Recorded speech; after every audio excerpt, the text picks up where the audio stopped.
Bom dia a todos.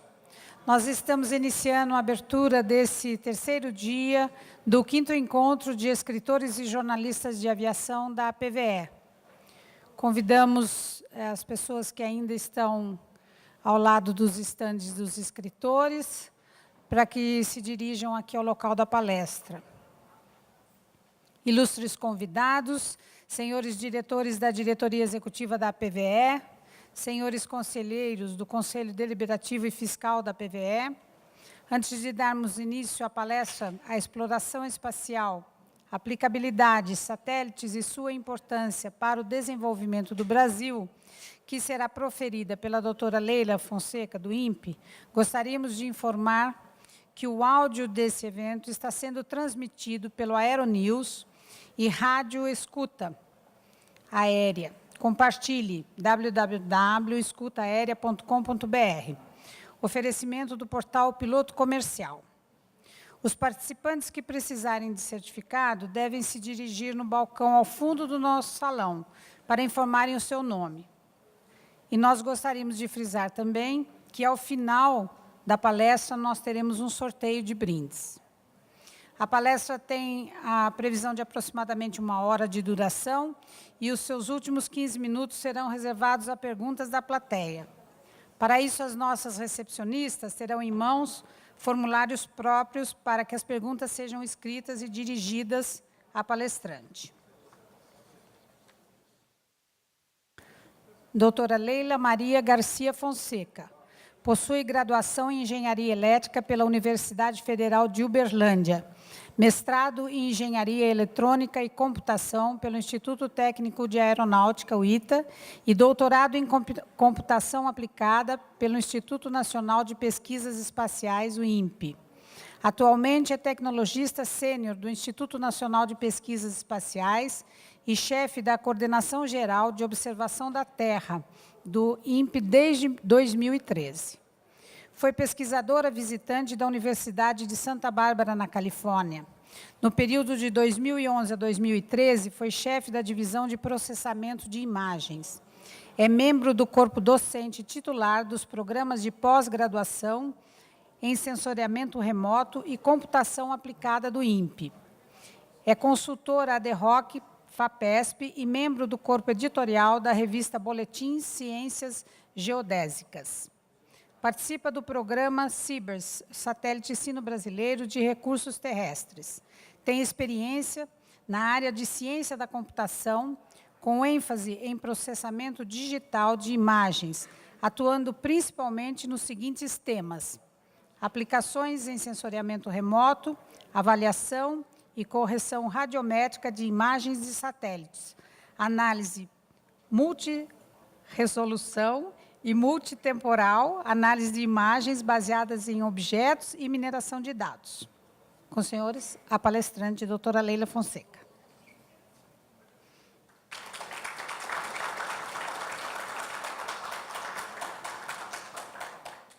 Apertei aqui, hein? Tá? Ok. Bom dia a todos. É uma honra esse convite que foi feito para eu fazer essa apresentação sobre aplicações de satélites, né? É o que eu faço há 32 anos no INPE. E vocês acordar, né, sábado, cedo, né, para prestigiar a minha apresentação, eu sinto muito feliz e agradecida, tá? Então, meu nome é Leila Fonseca, né, como já foi apresentada aqui pela Marilda. E eu trabalho no INPE desde 85, logo quando me formei, né, eu vim para São José dos Campos, estudei no ITA e de lá eu fui convidada para trabalhar no INPE. Desde então, eu estou lá. No início até eu relutei bastante em trabalhar, porque eu queria fazer o meu mestrado e não sabia que eu podia fazer as duas coisas ao mesmo tempo. Até que o doutor Mascarenhas, que é bem famoso também na área de processamento de imagens, no mundo todo, e hoje ele já está aposentado, me deu muita força, assim, me incentivou muito nessa área de processamento de imagens. Então, eu quero fazer agradecimentos ao doutor Mascarenhas, tá? E o doutor professor Sacani, do ITA. Então, a minha apresentação aqui, ela está voltada mais para como a gente usa as imagens de satélite. a minha área que eu trabalho, a coordenação geral, ela é chamada de observação da Terra, tá? Então, a nossa missão é observar, tá? Monitorar os recursos naturais, né, que envolve os rios, todos os sistemas terrestres, florestas, qualidade de água, né, tudo que envolve a superfície da Terra, né, os oceanos. Tem outras linhas dentro do INPE que trabalham mais na parte da atmosfera, né, que estuda os impactos da atmosfera, os fenômenos, né, que está um pouco acima do que a gente trabalha. Tá? E tem outras áreas no INPE que trabalham na parte de tecnologia espacial e engenharia, que desenvolve os satélites. Está fechando? Vai abrir para lá. Que desenvolve os satélites. E temos áreas de aplicações também, como o CPTEC, né, que é a área que faz a previsão do tempo e faz os estudos climáticos, e a área de sistema terrestre, que a área de sistema terrestre ela faz cenários, previsões do que pode acontecer com a Terra, né, devido às mudanças climáticas. Então, as áreas são bem relacionadas.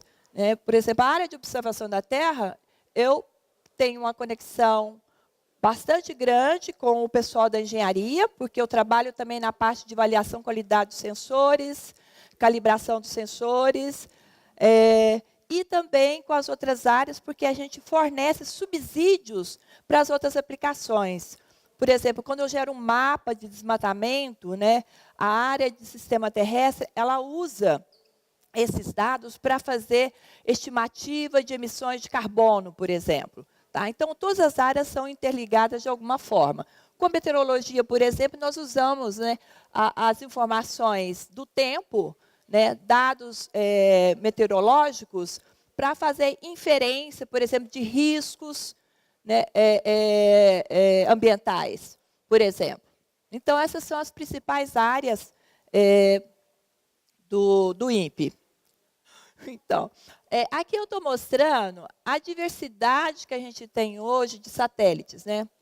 O Brasil ele foi o terceiro país no mundo a receber imagens de satélite.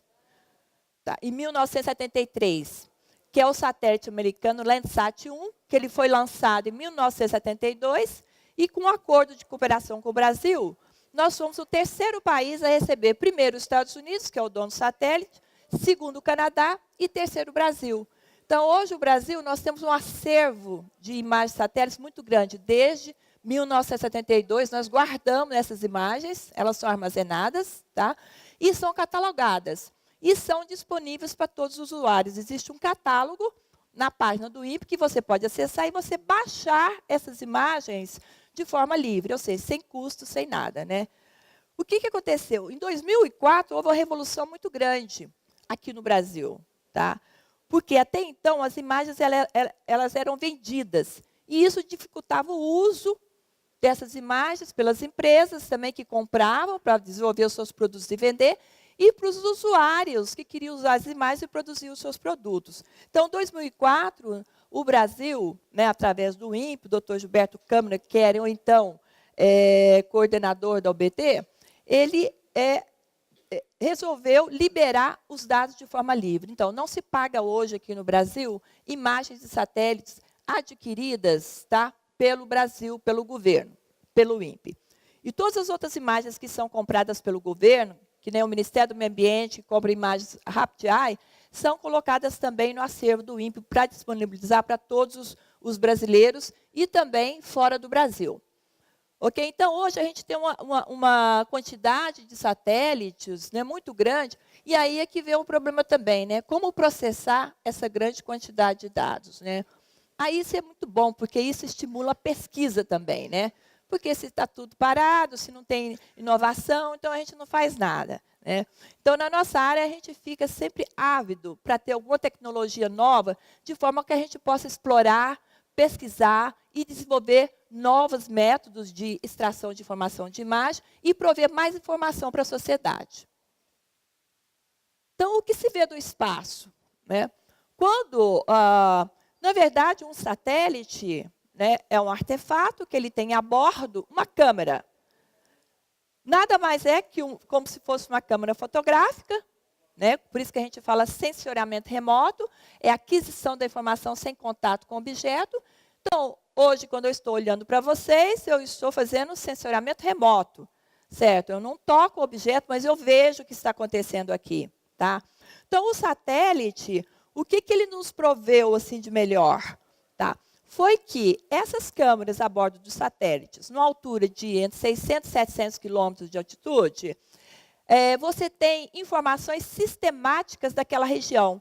Então, a cada período, eu posso olhar aquela mesma região e observar o que está acontecendo. Então, são fenômenos que eu posso estudar, verificar o que acontece. Por exemplo, na agricultura. Preparei a terra, plantei. Então, eu posso, com imagens de satélites, ficar imaginando aquela propriedade e verificar o que está acontecendo com aquela plantação. Se ela está se desenvolvendo, se ela está com problemas. Tá? Então, aí vem a agricultura de precisão, várias aplicações com imagens de satélite. Então, o que nós vemos aqui, né, aqui a gente está vendo uma parte de cidade, né, são as ruas. Aqui eu estou vendo uma mancha urbana, que é a cidade de Manaus. Aqui eu estou vendo a agricultura, que são esses pivôs, esses redondinhos aqui, são plantações, né, que ela fica nesse formato arredondado devido ao tipo de irrigação. Né? Então, não sei se vocês já tiveram oportunidade de passar no Mato Grosso, né, e ver esse tipo de irrigação. E o que diferencia um satélite do outro? Né? O que diferencia, ele tem características que a gente chama de resolução. Né? Então, quando eu falo em resolução espacial, eu estou falando da acuidade visual. O que eu consigo enxergar de detalhes naquela imagem. Tá? Então, você tem satélites que vai desde centímetros de resolução até 1000 metros, né? Dependendo. E para que eu tenho essa variedade de satélites? Porque cada satélite com essas características diferentes, ela nos traz informações diferentes também. Tá? Aí eu falei assim, pô, mas se eu tenho um satélite que tem uma resolução de 1 metro, por que eu vou utilizar uma imagem que tem 30 metros ou uma imagem que tem 250 metros? Depende da sua aplicação. Se eu quero ter uma visão global de um evento, de um fenômeno, então eu não preciso de ter uma resolução que eu veja muitos detalhes na imagem. Né? Então, eu trabalho com resolução de 500 metros, 1000 metros, 250 metros, depende do que eu vou fazer. Se eu vou trabalhar com agricultura, por exemplo, com a agricultura, o que me pede a agricultura? Me pede uma resolução média, que vai de 5 a 20 metros, 30 metros, mas que tem uma periodicidade alta. Ou seja, ele passa sobre aquele mesmo ponto, tá, em intervalos curtos de tempo. Porque os satélites que têm alta resolução espacial, eles demoram um pouco mais para passar naquela mesma posição. Hoje isso está mudando com as constelações de satélites, né? Porque aí você tem vários satélites, né, que eles orbitam na Terra de forma sincronizada, e aí você pode diminuir esse intervalo de tempo para você tomar as imagens da superfície da Terra. Mas, então, quando a gente vai para as altas resoluções, aqui tem muitas aplicações em estudos urbanos, né? Que eu quero analisar a vegetação intraurbana, eu quero analisar o tipo de telhados das construções, porque isso me dá informação também, o tipo de telhado. Se ele é de zinco, eu posso associar que aquele é uma fábrica. Tá? Então, aí, essas imagens de alta resolução é muito para detecção, assim, reconhecimento de padrão. Né? Então, quanto maior a resolução, é muito utilizado, por exemplo, na aplicação militar. Estou aqui só mostrando a diferença de resolução, quando você passa de 30 metros para 250 metros. Né? Então, aqui é uma área desmatada, então você perde informação, você não consegue ver com o mesmo detalhe que você tem aqui na imagem de 30 metros. Tá? Mas essa resolução temporal que eu falo, eu vejo o mesmo objeto a cada 16 dias. Nesse caso aqui, ó, todo dia eu consigo ver essa imagem da mesma região. Então, em agricultura, o pessoal usa bastante essa imagem aqui, tá? Para algumas aplicações, quando você quer ter uma visão sinótica. Eu vou estar mostrando aqui. Então, como que a ciência, né, todas as ciências e a tecnologia espacial, elas contribuem para o desenvolvimento sustentável, né? Quando eu falo em desenvolvimento sustentável, alguém pode me dizer o que significa, né? Porque está na moda, eu fico falando de desenvolvimento sustentável, ou porque o que é desenvolvimento sustentável? Quem poderia me responder?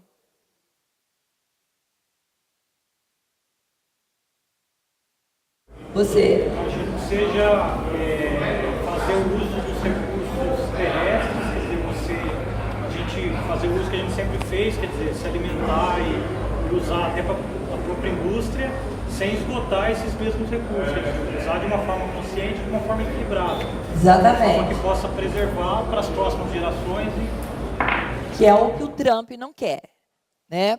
Por exemplo, o Trump, onde vocês viram na televisão, né, o presidente dos Estados Unidos, ele não apoia a Convenção do Clima, porque a Convenção do Clima vai nesse sentido, de desenvolvimento sustentável. Você reduzir a emissão de carbonos, né, então aquelas fumaças que saem das fábricas, das indústrias, dos carros, né. Então tem formas de você reduzir a emissão de carbono, né, sem prejudicar o desenvolvimento, tá? Porque não adianta as pessoas ficarem ricas, os empresários, né, e a população não ter saúde, né, pobreza, né, porque desmata, fica em condições de vida muito ruins, tá? Então, tem que ter um desenvolvimento sustentável. Então, quando eu falo assim para não desmatar, para esse pessoal, a população ribeirinha que fica lá na mata, é complicado também para eles, porque eles falam, eu vou viver de quê?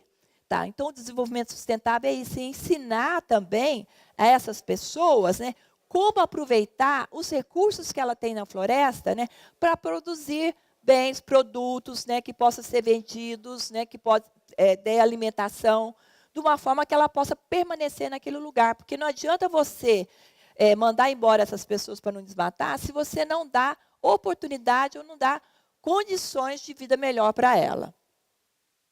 Tá? Então,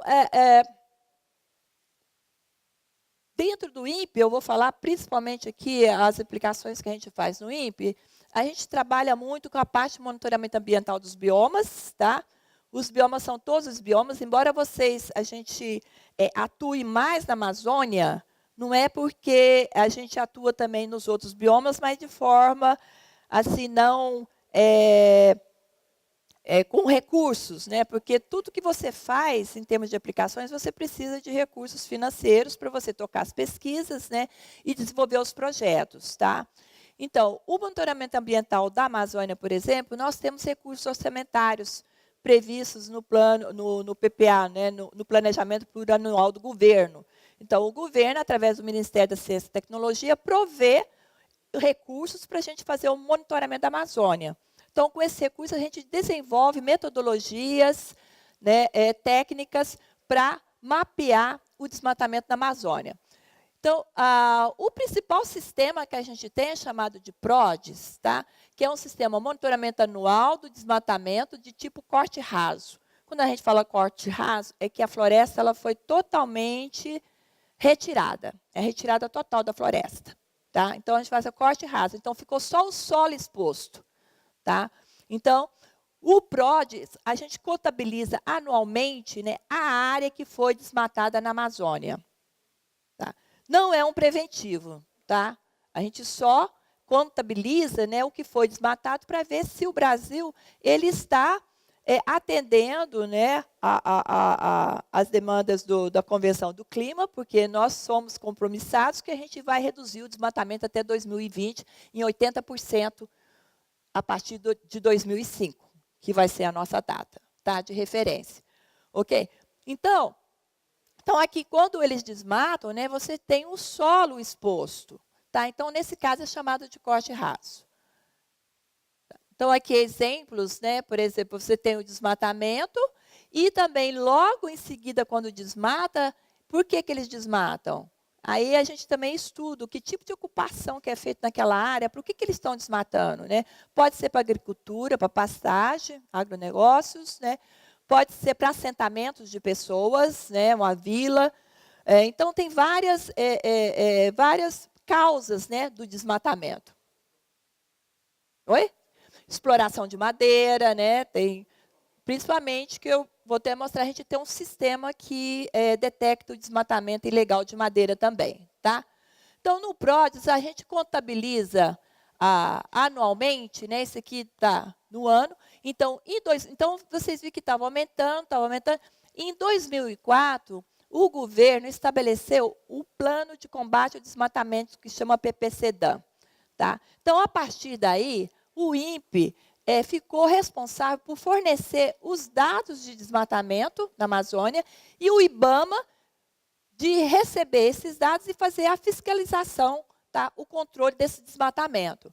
Então, todo ano a gente fala um número, né? O Brasil desmatou tanto. Né? É muito esperado esse número pelo mundo todo, porque nós temos um compromisso que a gente vai reduzir o desmatamento, então, quando aumenta o desmatamento, então dá um maior revolução aí no mundo todo. Né? Todo mundo fica preocupado e a gente fica de saia justa, né? E vocês, os homens, de calça justa. Tá? Então, a gente gera mapas desse tipo aqui, tá? Que a gente contabiliza aqui onde está verde, aqui ainda é vegetação, o que está amarelo, tá? Aqui já é desmatamento e aqui é não floresta também. Tá? E,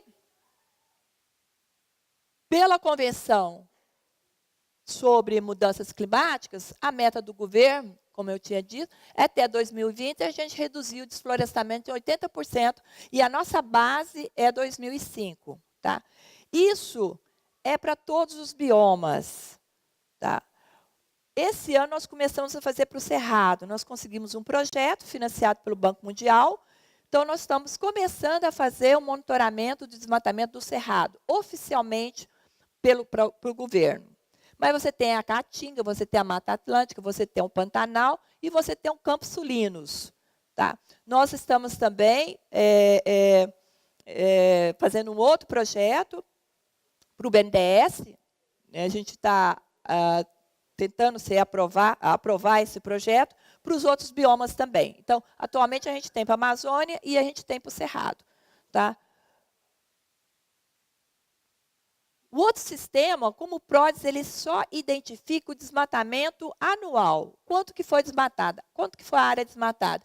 Esse outro sistema chamado EDT, ele é um sistema de alarme, de alerta. É um sistema de alerta. Então, todos os dias, nós geramos mapas, né, ou identificamos polígonos de desmatamento, e são esses polígonos de desmatamento que a gente envia para o IBAMA, e o IBAMA vai em loco fazer a fiscalização.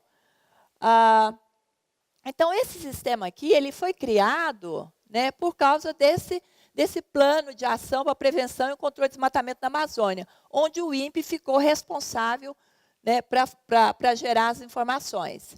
Nós começamos, quando começou esse projeto, nós começamos a usar satélites, né, que é o TerraModes, que é um satélite americano, de 250 metros. E depois a gente teve o CIBERS, né, uma câmera de abertura mais larga, que tem 260 metros, com revisita de 5 dias. Então, a cada 5 dias, ele passa sobre o mesmo ponto. Então, a cada 5 dias, eu posso monitorar aquela área que começou o desmatamento, ver se está aumentando, né, e para ver para onde está indo o desmatamento. Então, nesse caso aqui, a gente detecta polígonos de 25 hectares. Tá? Então, a resolução do sensor, ela está relacionada com o tamanho do desmatamento que eu consigo observar. O que aconteceu? Né? Os desmatadores, também esses atores, eles são muito inteligentes também. Tá? Eles têm toda a parafernália de geoprocessamento. A gente tem a tecnologia, eles também têm. Certo? Então, eles descobriram, então, né, que o nosso sistema detectava desmatamento só até 25 hectares. Eles começaram o quê? A fazer desmatamentos menores.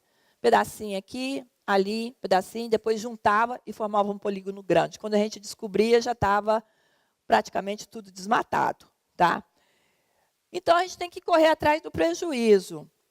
Então, aqui, por exemplo, eu estou mostrando esses polígonos aqui, né, que aqui já são áreas desmatadas, e aqui em vermelho são os polígonos que a gente detectou em um dia.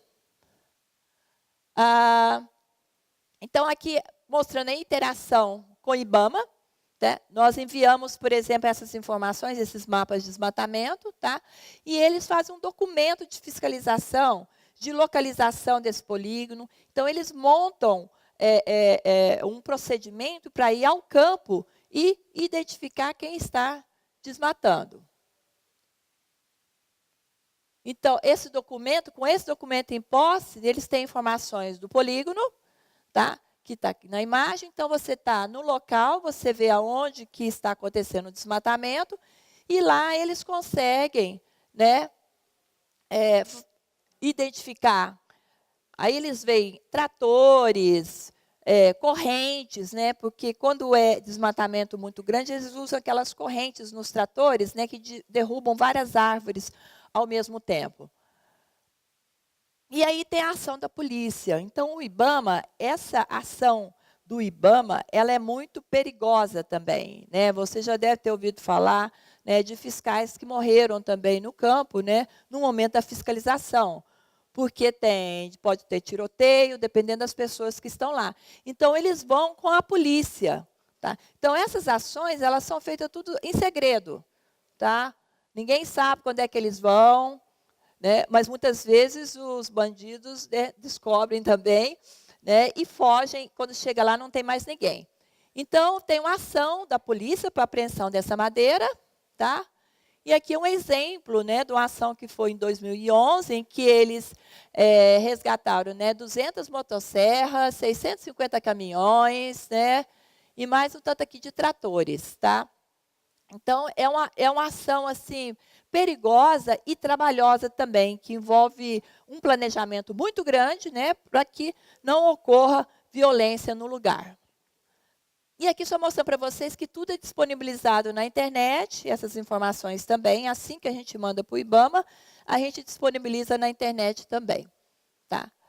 Dado que eles começaram a desmatar em polígonos menores, nós desenvolvemos um outro sistema que a gente chama de DTB. Nesse caso, a gente trabalha com satélites de 56 metros, em torno de 60 metros.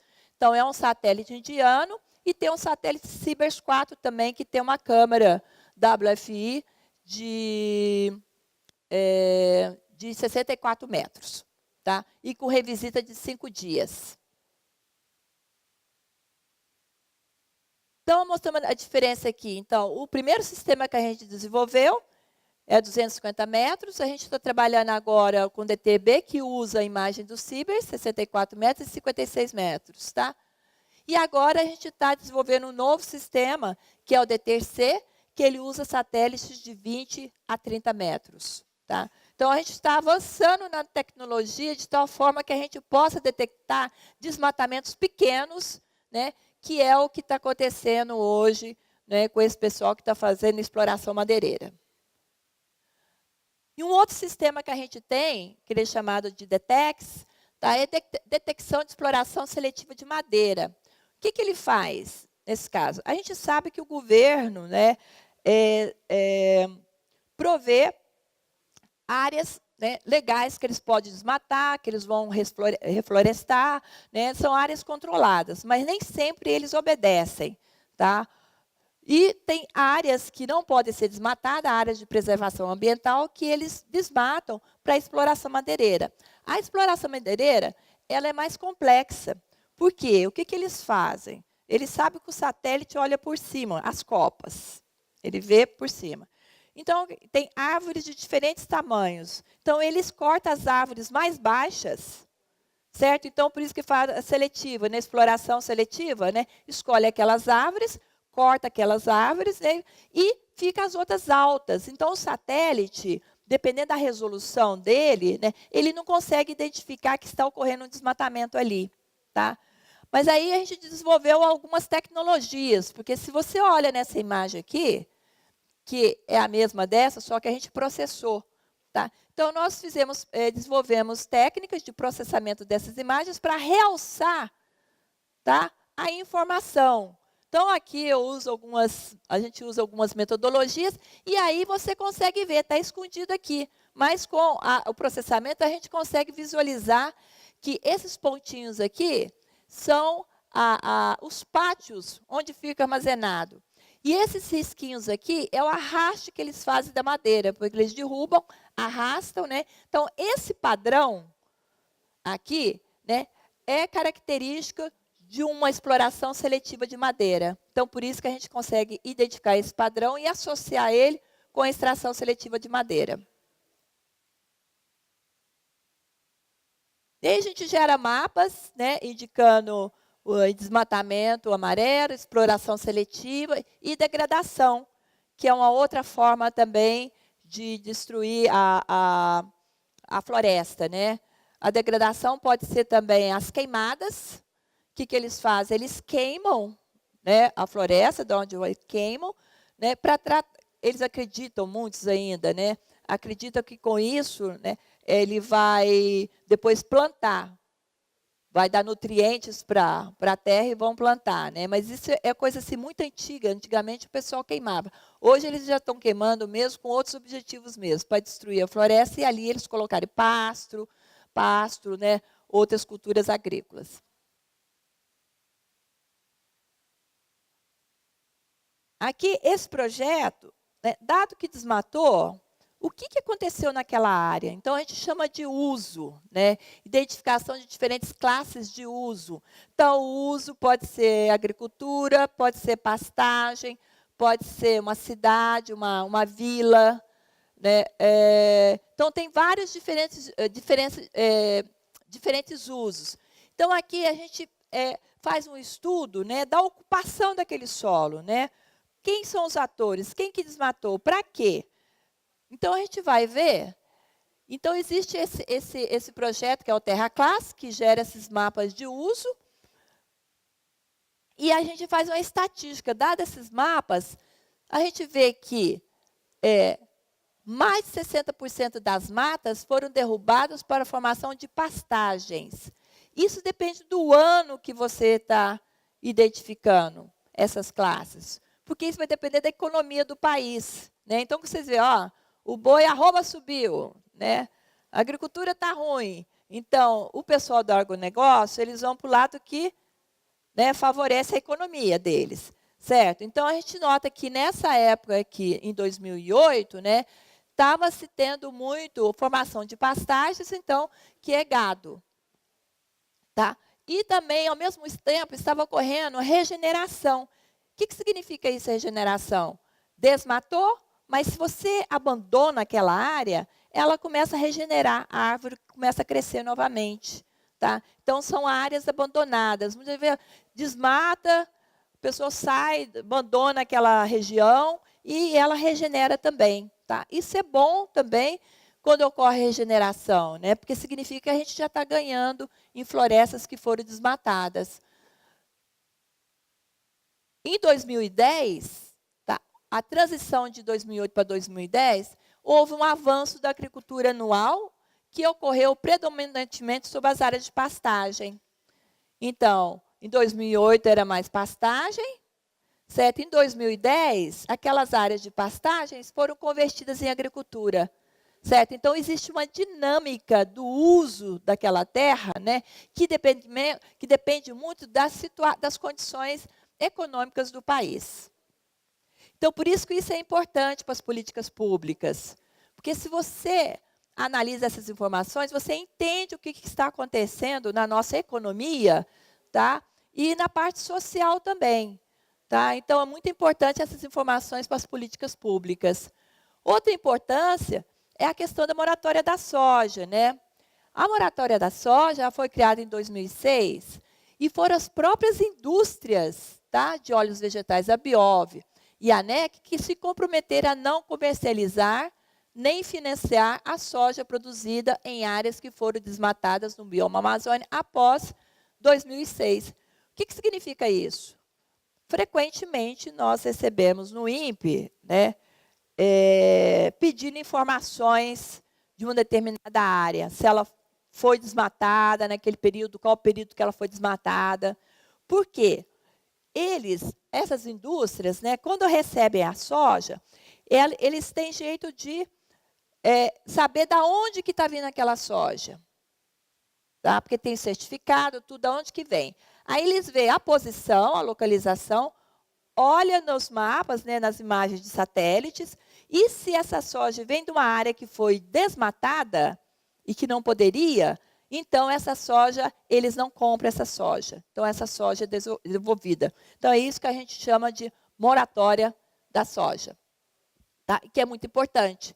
Tá? Então isso é resultado o quê? De um trabalho que é feito através de pesquisadores, né, apoiados pelo governo, né, e que dá um resultado importante para o país. Tá? Então, essa é importante da gente estar monitorando os nossos recursos naturais. Saber o que está acontecendo, né, com as nossas florestas, rios, né, para que a gente tenha um desenvolvimento sustentável. A gente monitora também os focos de queimada. Né? Nós usamos aqui outros tipos de satélites de baixa resolução, porque ele identifica todos os dias, todos os focos de queimadas, e a gente percebe, a gente sabe que durante a seca, né, que é o período que mais ocorre queimadas, né, que é mais fácil, né, a vegetação está mais seca, né, então é mais fácil de pegar fogo. E como é que ela aparece no satélite quando queima? Né? Ela aparece escura. Certo? Então, assim, para o intérprete humano, quando eu olho para a imagem, então eu consigo identificar aquelas áreas que são queimadas. Tá? Mas isso é tudo feito automaticamente. Né? A gente usa essa interpretação que a gente tem quando a gente olha para a imagem e transforma isso num algoritmo, né? num programa computacional, e a gente faz isso de forma automática. Tá? Olha para as imagens e identifica onde que tem focos de queimadas. Tá? Aqui também nós temos uma integração com o IBAMA, né? Existem os programas Preve-Fogo, né? Para combater os incêndios florestais. Então, as informações que são produzidas no INPE são passadas para o IBAMA, né? Que faz a fiscalização do meio ambiente. Também, fazemos também, a gente tem tecnologias para fazer o monitoramento de reservatórios de água. Né? Essa aqui é o reservatório de São Paulo, que a gente teve grandes problemas, né, recentemente de seca. Né? O reservatório secou nesse período. Então, com imagens de satélites, você pode avaliar o progresso, né, do nível dessa água, né, durante todo o tempo, porque o satélite está sempre passando e pegando essas imagens, e a gente processa, né, e gera produtos desse tipo aí. Quando eu tenho uma resolução maior ainda, eu posso calcular o volume de água, eu posso também analisar a qualidade da água, posso ver quais são os constituintes dessa água, e posso fazer o monitoramento da quantidade de água disponível para consumo. Então, tem bastante aplicação, né, quando se trata de reservatórios, porque hoje, né, água é que nem ouro. Né, é uma coisa que antes parecia que a gente não dava muito valor aqui no Brasil, né, porque a gente tem o Rio Amazônia, a gente tem hidrelétrica. Né, eu acho que a gente nunca sofreu tanta dificuldade na nossa região aqui do Nordeste, do Sudeste. Lógico que no Nordeste, devido ao clima, né, as condições climáticas de lá, eles têm muito problema. Mas aqui no Sudeste, nós nunca tivemos problemas dessa espécie, mas agora a gente está vivendo isso. E isso é devido, né, às alterações, né, dos nossos recursos naturais. A gente gasta de qualquer jeito, a gente queima as florestas, a gente corta as florestas, a gente faz um assentamento urbano em áreas que não devem, né? Que são áreas pantanosas, são áreas... A gente vê até aqui em São José dos Campos exemplos desse tipo. E tem também na parte de monitoramento da bacia amazônica, que é uma coisa mais extensa. Né? Tem vários trabalhos, tem equipes, né, que trabalham com a qualidade da água. Então, a gente sabe que a qualidade da água ela muda, né, com excesso de nutrientes, de culturas agrícolas. Então, fazendas que estão muito próximas de cursos d'água, né, então, que usam agrotóxicos. Então, com a chuva, esses agrotóxicos são levados para esses rios, né, e esses rios são contaminados. Né. Esse é um exemplo. Um exemplo que a gente teve recentemente foi do desastre em Samarco, né, que houve, né, o desabamento da barreira, e que aconteceu? O barro, né, e os resíduos de minérios, né, contaminaram a água e poderia ter contaminou o nosso ecossistema terrestre também. Tá? Então, aqui a gente faz trabalhos, não só as imagens satélites, que a gente usa. Essas análises, elas são ancoradas também através de trabalho de campo. Tem muito trabalho de campo. Esses especialistas vão na Amazônia, coleta amostras de água, faz análise dessa água, né? Então, tem muitas informações, além das imagens satélites, para gerar os produtos finais. Mas o satélite, as imagens, é um subsídio muito importante. Um outro projeto que a gente tem é o mapeamento da cana. Tá? Isso aqui está muito ligado também, né, com a produção de álcool dos carros, né? Com essa política do governo, aumentou muito a plantação da cana. Então, a gente faz também o mapeamento da cana para ver a produção da cana, da safra da cana, e também a gente monitora a colheita, se é mecânica ou queima. Tá? Porque quando eles colhem a cana, eles queimam, tá? Ou eles podem usar um maquinário para colher aquela cana. Então, já existe, né, um decreto, uma diretriz, que está vencendo agora, até 2017, né, que vai ser proibido, tá, a colheita da cana por queima, porque isso é prejudicial à saúde. Tá? As pessoas que trabalham no campo, né, ficam todas doentes porque é aquele carvão, aquela fumaça. Tá? Então, isso já está proibido, valendo até 2017. Então, até o final de 2017, né, todos os produtores de cana, né, devem fazer a colheita mecanizada. Então, isso já tem resultados, né, que essas políticas estão dando bons resultados. Então, se você ler, procurar na internet, aí, no jornal, você vai ver que já está se falando muito, né, que a colheita mecanizada da cana no estado de São Paulo aumentou, né, em 2013, estava 72,6%. Agora, aqui em 2016, já está 91,3%. Certo? Então, essa política do governo de combater a colheita da cana por queima está dando resultado. Né? Dá resultado porque é uma lei.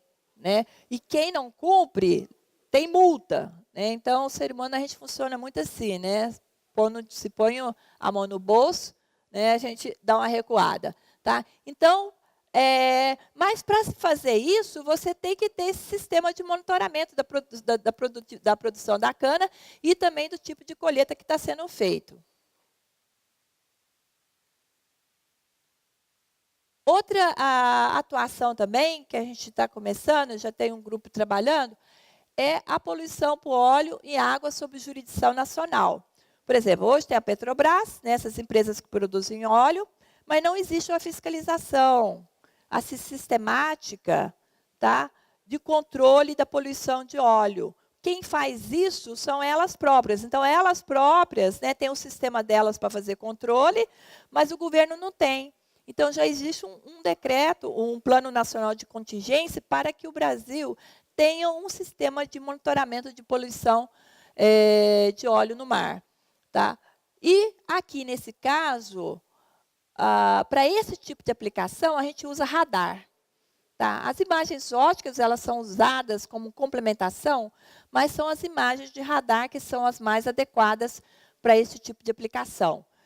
E é difícil, porque quando você identifica aqui, né, um polígono aqui que parece que é óleo, às vezes pode não ser óleo, pode ser outro componente da água. Então, a gente tem que desenvolver metodologias para identificar, né, se aquilo é óleo e se não é, porque eu não vou deslocar, por exemplo, um helicóptero, um navio para ir para aquela região, se eu não tenho uma porcentagem de acerto, né, de que aquilo é óleo, porque pode chegar lá e envolve um custo muito grande você mobilizar uma equipe para verificar. Também a gente trabalhou um pouco com a Boeing, né? Tem um projeto que é o desenvolvimento de uma plataforma para gerenciamento de culturas energéticas. Tá? A ideia aqui é você identificar áreas que têm aptidão para cultivos de cultivo agrícolas, né, que estão relacionadas com a energia. Por exemplo, a cana-de-açúcar. Tá? Aonde que eu vou plantar? Por exemplo, a cana, ela não pode, porque também tem alimentação, tá? Ela não pode competir também, tá, com as energias renováveis, né, com as energias limpas. Então, como é que você analisa se aquela área é apta para a plantação daquela cultura, né? Primeiro, tem que ser uma área que seja sustentável, certo? Tá? Eu não vou, por exemplo, tirar o milho, que serve para alimentação, para plantar cana, para gerar energia ou combustível para o carro. Mas, se for uma área que está degradada, uma área de pastagem que foi abandonada, que faz muito tempo que não se faz nada, então, essas áreas têm aptidão, porque você não está tirando um uso de agricultura que é para alimentação, né, para poder plantar uma cultura que é para combustível. Então, a gente faz análise do solo, tá, da inclinação do terreno, tá, das proximidades que essas áreas têm com rios. Então, a gente faz esses cruzamentos e identifica essas áreas que são aptas para culturas energéticas. A gente está em desenvolvimento desse projeto. Trabalhamos também com monitoramento de desastres naturais. Né? Existe o CEMADEM, que ele é o órgão responsável por monitoramento de desastres naturais, mas no INPE nós temos tecnologias, né, que prestam, né, esse tipo de serviço também. Tá? E nós temos também informações técnicos, né, que analisam as imagens, né, e geram mapas desse tipo, e a gente identifica, por exemplo, o que aconteceu após o desastre, né, fornecendo as imagens, tá, e identificando as áreas que foram, por exemplo, soterradas aqui. Tá? Toda uma área aqui construída, né, foi soterrada pelo barro. E por quê? A gente participa desse charter. O charter, ele é um organismo internacional onde participam vários países, principalmente as agências espaciais, ou agências ou organismos que têm banco de dados, né, que nem nós temos no INPE, no Centro de Sensoramento Remoto. E quando ocorre um desastre natural, todos os países eles são acionados, quem tem satélite, para gerar uma imagem. Por exemplo, nós temos Cibers 4, então eles acionam o Brasil. Aí o Brasil, a gente pode programar o satélite para gravar, se não está na órbita dele, para gravar aquela região, né, a imagem, para adquirir uma imagem daquela região que ocorreu o desastre natural. Então, a gente contribui para esse organismo aqui, o charter. Então, a gente faz parte, e nós aqui, sempre estão, aqui é uma enchente, desculpa, aqui é com N, viu, gente? Tá errado. Uma enchente no Rio Madeira. Tá? Tivemos recentemente também uma enchente em Madagascar, que a gente imagiou com o Cibers 4, né? Eles pediram. Tá? E aí, nesse caso aqui, a gente só monitora, né, os danos que ocorreram. Né? E a gente fica monitorando para ver se esses danos eles não vão também continuar, quanto tempo que isso vai continuar. Que é o caso, por exemplo, do que aconteceu na Samarco. A gente monitorou todo o tempo, até quando no Rio Doce as águas desaguaram aqui no oceano.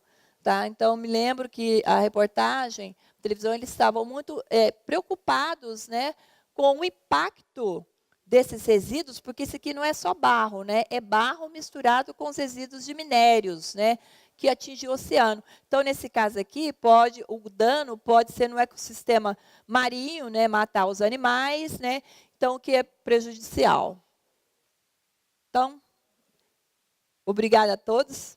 Né? Espero que vocês tenham gostado. E eu estou à disposição também no INPE para visita. Teve alguém que falou que nunca foi ao INPE, né? Então, o INPE, a gente tem lá também um centro de visitantes. Então, liga lá, marca. Então, tem muitos estudantes, a gente recebe assim, quase que diariamente estudantes lá para conhecer o INPE, a gente conta o que a gente faz, né? Então, acho que isso estimula também os jovens, né, a entender um pouco da ciência, que às vezes a parte espacial, tecnologia espacial, né, essa ciência de observação da Terra, né, parece que ela fica muito distante, né, do mundo assim, das crianças, né?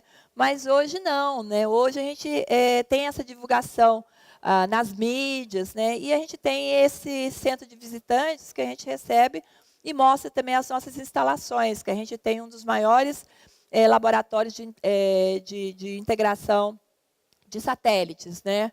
Aqui da América Latina. Então, essa visita também faz parte desse laboratório, né, dos visitantes, e a gente fica à disposição para quem tem interesse de conhecer um pouco mais do que a gente faz no INPE. Tá? Muito obrigada.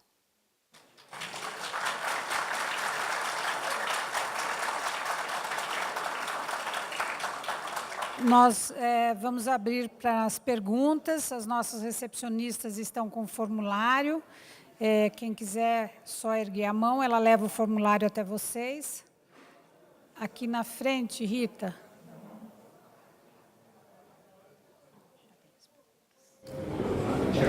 É uma integração do Google, alguma coisa desses satélites que a gente vê na internet? Tem alguma integração? Não, o Google é uma empresa privada, né? Eles pegam todas as imagens que são disponibilizadas, né? Principalmente eles usam muito imagens de alta resolução, né? Então, a gente, assim, a gente não tem essa cooperação com a Google, não. Tem algum outro que tem integração? Está na internet, tem outros que fazem imagens satélites. Tem vários tem vários países.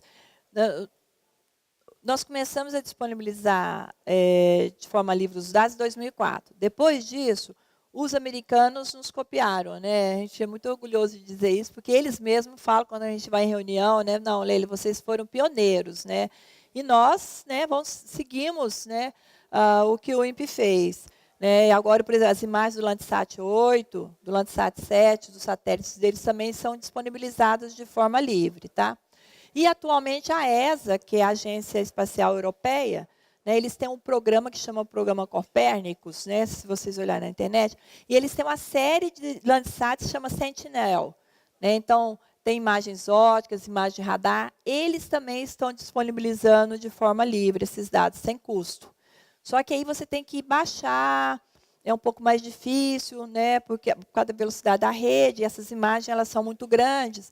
E, atualmente, a gente está em cooperação com a Agência Espacial Europeia e com a União Europeia para a gente ter um link mais rápido, que a gente chama um hub, né, internacional, onde o INPE vai ser o hub internacional aqui na América Latina. Né? Então, a gente está trabalhando em 2 documentos, essas coisas faz 3 anos que eu estou trabalhando nisso, porque tem que ir para Itamaraty, né, a gente já está finalizando, e tem que também ter uma cooperação também da Agência Espacial KEB com a Agência Espacial Europeia, que é a ESA. A gente está batalhando para ter um hub internacional do Sentinel aqui no Brasil. Doutora Leila, nós temos uma pergunta do professor Hermelindo, está sentado aqui à nossa frente. Como é feito o acordo entre o Brasil e outros países no que se refere à utilização de satélites? Você fala assim na utilização das imagens dos satélites? Não, o que eu estava falando antes, né? Antes de 2004, todos os dados de satélites eram vendidos. Por exemplo, hoje no INPE, que eu tenho uma antena em Cachoeira Paulista e uma antena de recepção em Cuiabá, nós recebemos dados de satélite Resourcesat 2 da Índia, recebemos o Landsat 8, recebemos o satélite DMC e o Deimos. Tá? Então, para esses eu pago. Tá? Então, eu faço um contrato, né, de compra de telemetria. Tá? No caso da Índia, que é entre governos, tá? A gente tem um acordo de cooperação com o governo, a gente tem um memorando de entendimento, onde eu pago, por exemplo, $150 mil para receber os dados do satélite indiano. Certo? Recebo o DMC por um período, que é um contrato, um projeto que a gente tem, que é o DTRC, que eu falei, aquele sistema de mapeamento de desmatamento na Amazônia, entre 20 e 30 metros, né? Então, como eu preciso de várias passagens, né, só um satélite óptico, às vezes eles demoram 16 dias para passar. Então, aí eu tenho vários satélites, né, como se fosse uma constelação, né, e aí eu diminuo, tenho 6 passagens durante o mês. Aí eu compro por projeto.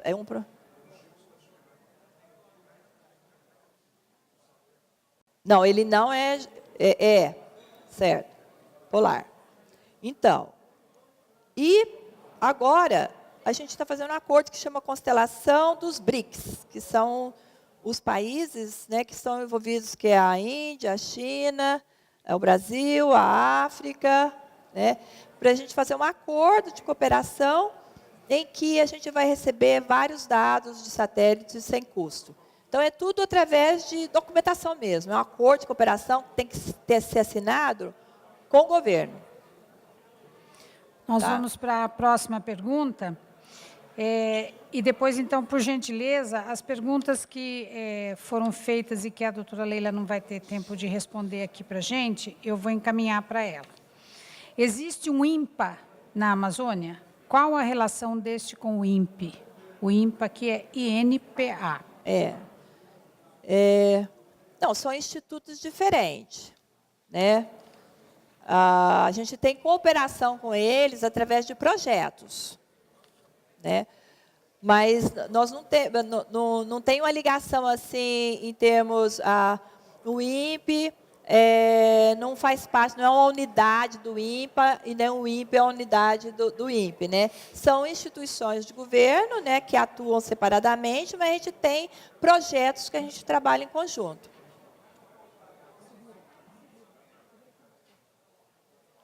Tipos de projetos?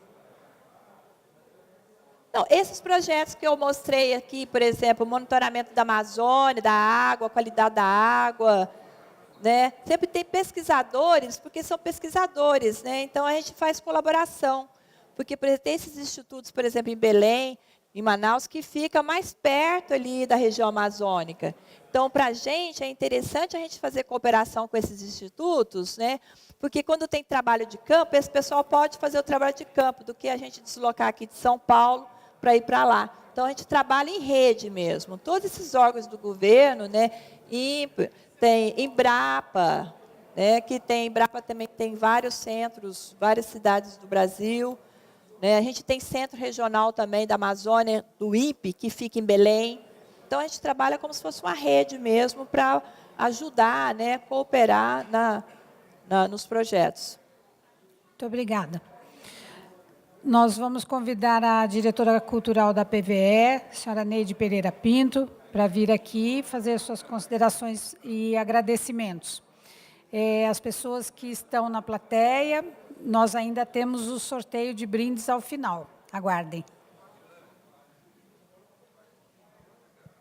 Bom, vou ser um pouquinho rápida e eu só gostaria imensamente de agradecer a doutora Leila pela sua disponibilidade e por essa parceria nesse projeto que é o Encontro de Escritores e Jornalistas de Aviação e também do fomento à cultura aeroespacial. O INPE já foi nosso parceiro ano passado e essa parceria eu acho que enriquece muito o evento. Muito obrigada, doutora Leila. Obrigada. Obrigada, presente de todos. Eu gostaria de fazer a entrega de um livro dos 30 anos da PVE para a senhora. Ai, que lindo. Muito obrigada. Tá?